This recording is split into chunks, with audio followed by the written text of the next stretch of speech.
So I wanted to go to the other trade that happened, the Amari Cooper trade that happened the week before. They only gave up a 5th and a 6th round pick, taking on a pretty big contract, but still getting a good consistent wide receiver. Highway robbery. Okay. Yeah, from the Cowboys who had to shed all that money. So in addition, they also had to get rid of Jarvis Landry. He was kind of disgruntled with the OBJ thing, so he wanted out of Cleveland. So what do you think about those two transactions, and do you still think they have to go after more receivers, or you like what they're going in with Amari Cooper?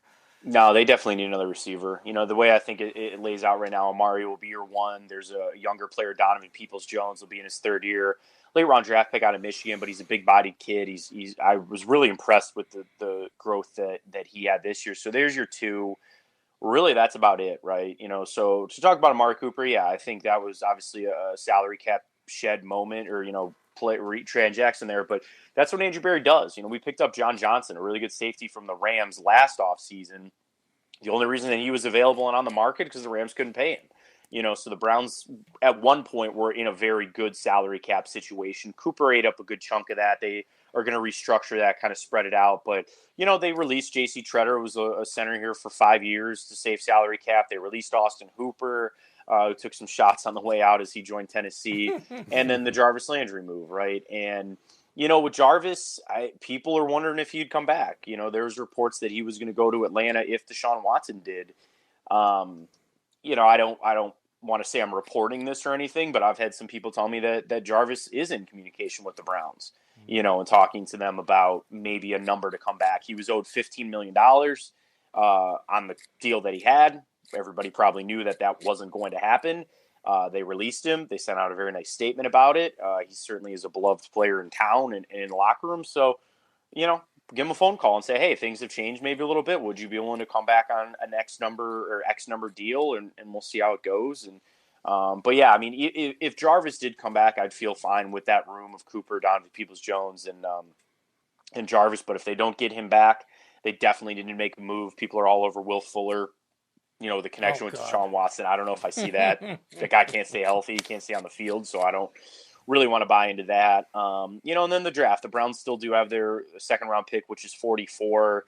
So they could look to get somehow Jahan Dotson out of Penn State could fall. George Pickens out of Georgia. There's some receivers in a pretty good receivers class that might be available for them in the 2nd round. But yeah, they definitely need one. I thought the Amari Cooper trade was great. It was awesome, and I hold out a little bit of hope that maybe Jarvis could return to the Browns. That Amari Cooper, the contract that trade was just highway robbery. When I saw they gave up a 5 and a 6 for Amari Cooper, probably the best route runner in all of the league. And yeah, the Cowboys obviously had problems with Dak Prescott. There were stories coming out with Dallas that he wasn't getting along with Dak, and there was something going on in the locker room that just wasn't working out. And CeeDee Lamb was becoming the number 1 over there. Something was going on over there. As everybody knows, we are talking to ESPN Cleveland radio show host Matt Fontana, a friend of the show, awesome guy. Before we get into a little baseball, before we let you go, and I'm sure I've been hearing that Pittsburgh is the lead team to get Baker Mayfield. That is the story coming out in Pitt right now. And also that they want – listen to Cleveland. Cleveland wants a first-round draft pick for Baker Mayfield, which I don't believe. They're not getting it. They're not getting it. I mean, it's ridiculous. I cannot see anybody giving them a first-round draft pick for Baker. So, and as far as Jarvis Landry, the teams that I've been hearing Cleveland still, and Green Bay is the other team that I've been hearing too, where he's been talking to the Green Bay Packers as well. Why don't we get into the Cleveland Guardians going into the season in a division that is very up for grabs, okay? This is not a good division. This is one of the worst divisions I've ever seen. And we all know Chicago White Sox are the best team in the division, but I think Cleveland, with the pitching staff that they have, and I know this Jose Ramirez thing is definitely looming. Are they trading him? Are they keeping him? What the heck are they doing with him? Where do you see this team going into the season this year? It's funny you mentioned it because I was looking. They just came out with the over-under win totals for the season, and you're right. The White Sox were like 90, 91, something like that. But then, like, the Guardians, the Tigers, the Royals were all just like one game separate of like 77, 76. Like, so they're really outside of the White Sox, the Twins, where I think we're second. So they could be in it, you never know. But Yeah, I think the Jose Ramirez thing was just natural. If people, of course, were going to call, but they have no reason to move him. He's still under 2 years of control this year and next year for an extreme bargain on the deal that he signed a couple of years ago. So they have no reason to really move him this year. His value will still be high next year. And they're in a bit of a PR war. The Dolans are the owners of owners of the Guardians.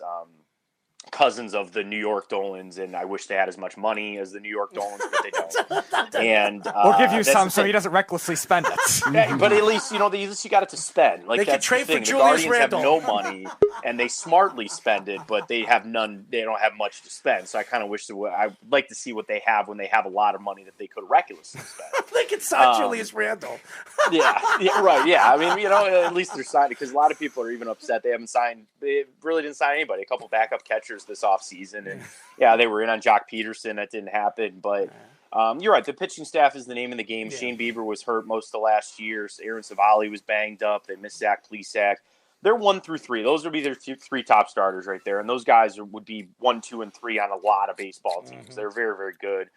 Cal Quantrill will probably be their 4th starter. He was a bullpen guy that really shined because they just had so many injuries. They had to throw him in the starting rotation. He pitched really well. They've got a younger guy, Tristan McKenzie, that got some good experience. We'll see if he rounds it out. But the question is, it always will be the lineup. And it is Jose Ramirez. They have Franmil Reyes, who's going to be their DH that can mash. But, Miles Straw will be your leadoff guy in center field. They acquired him in a trade. He seems to be like a nice piece. But there's just a lot of questions at a lot of key positions. And that's it. That's the lineup. That pitching staff's fine. The bullpen will be all right. Clase is pretty good. They got some arms back there, but it's going to be the bats. It's going to be what that lineup can do.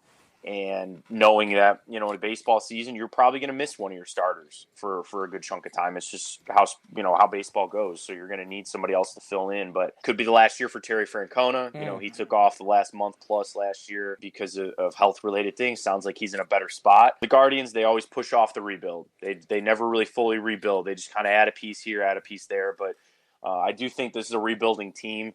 And I'm a little worried to see maybe how this season goes.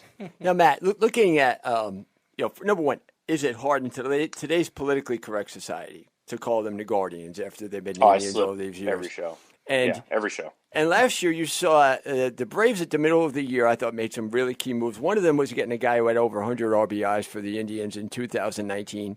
He obviously had a great LCS in Rosario. Losing him for the Indians. And like you said, it seems like they always seem to be stuck in the middle of having a rebuild, but then they'll have a good season. And then when they get there, they blow a 3-1 lead to Boston in the 2007 LCS. They blew a 2-0 lead to Boston in 99 in the LDS when they got outscored by like 100-1 in the last 3 games. And then even a World Series blowing a 3-1 lead to the Cubs. They're on the cusp always, but they never seem to win. How much of that is still there in the city of Cleveland? Obviously, you have what the Cavaliers did to win, but the Indians are like their baby, going back to when they lost in the 54 to the Giants when they won 111 games. How much does this city handle when they don't play well? Does it really still sting the 97 loss to the Marlins? I mean, how much is this still a part of? We still have to win our baseball team because it's so much How of about who the we loss are. to the Cubs? I mean, that's why I said, Yeah. And going back all the way there, seems like they can't finish the series. They'll get up 3-1, and then they won't finish the job. Well, and then after that, what happened? They got swept out by the Astros. They got swept out by the Yankees, and they haven't been back. They were up 2-0 against the Yankees, and they couldn't finish that one. Yeah, or they had the expanded. They went when they expanded the playoffs out, and all that kind of stuff after COVID. But and they got swept out from there too. So, I think the thing is that they, at that particular point, they caught a lot of lightning in the bottle, right? Because they had guys on controllable contracts, a young Francisco Lindor that didn't cost a lot of money. And, the crazy thing, it's funny you guys bring it up because, 2016, was crazy, right? Because in June, we're rooting for the Cavs to come back from a 3-1 deficit, and they did. And then we started making T-shirts and stuff in October saying, okay, we were just kidding about the 3-1 stuff because we had the lead 3-1 and we didn't want to blow it, and we did. The rain delay in Game 7, right. People still believe if that hadn't happened, maybe we would have won. But, but the thing is, the 2017 Indians, that was better than that 2016 team. They actually invested money. They actually brought some things in. That's the team that probably upsets people. 2016 was great, right? You got a chance, you had a look at it, didn't happen. But they went all in 2017, and they got swept out of the first round. Mm-hmm. So that's one that actually might stick with some fans more, than 2016. But yeah, I mean, that's unfortunately what they have to do is they got to catch this, just lightning where it's young guys, really good guys on controllable contracts, and hope that they all just somehow meet up on the same year, and then maybe they'll spend a little bit of cash on, a free agent. But, there's a lot of people that want the Dolans to sell the team. There's reportedly a minority owner that's supposed to come in and get a little influx of cash, but they're not here yet. With the Cavs, they're a rebuilding, resurgence, very good young basketball team right now. The Browns should be a Super Bowl favorite come the season whenever Deshaun Watson plays. And it's unfortunate because I'm a diehard baseball fan, and the Guardians are getting left behind. They had the name change. This would have been the year to maybe get people hyped and psyched and all that, but they're just not there. Last question for me. Do you like a lot of the new rules, the universal DH and the shifts and rules like that? So the DH is what it is. I see why, baseball, that's more money for some players. And, I know you have your Madison Bumgarners who can hit a little bit. You got your Zach Greinke's and stuff, but I don't want to see these pitchers up there just wailing and whacking away. The only thing I'll miss is the strategy, right? Like a manager doing the double switch and what are we doing here? So that is what it is. I'm a baseball purist, and people would want to say, well, then you should be for the shift. And I didn't like it. I'm actually glad they got rid of it. Me and you are. That's why I love you, Matt. That's why I love you, because everybody's been attacking me all over social media because I've been saying, I am so happy baseball got rid of this shift because it's going to make baseball more offensive. Right. That's what you want to see, more offensive baseball. They want hits. I mean, the players themselves are all for it because they're costing themselves money, records, bonuses, all that kind of stuff, because what should have been a hit into shallow right field, it's now an out because they shifted over. And I understand people that are saying, learn to go the other way. I mean, if anybody's ever played the game, it's hard enough to try to hit a ball the other way, let alone when the pitcher is purposely trying to not let you do that. Yep. And it's 96 miles an hour and they're snapping off curveballs. So I was actually for it. I know some people aren't because they said, it should be allowed to do whatever you want. But I'm glad baseball got rid of that. It was sad to see it kind of took as long as it did and a lot of the knockout, drag-out stuff. But I'm glad the season will go on.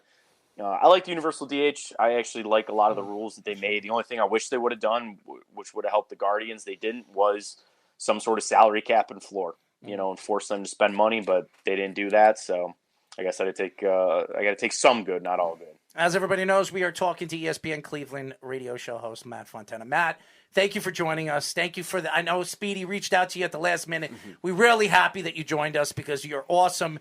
We love you coming on, and as always, a friend of the show. We'd love to be a friend of your show. I listened to your show the other day. You guys are great. You guys know what you're talking about over there in Cleveland, and we're very happy to have you as a guest again on our show. Anytime, guys. Thanks so much. Tell the fans how they can follow you on social media. At Matt Fontana 83, drop me a follow there, and you'll get a little bit of sports and a lot of Batman news. So it's all Thank you, Matt. Thanks, guys.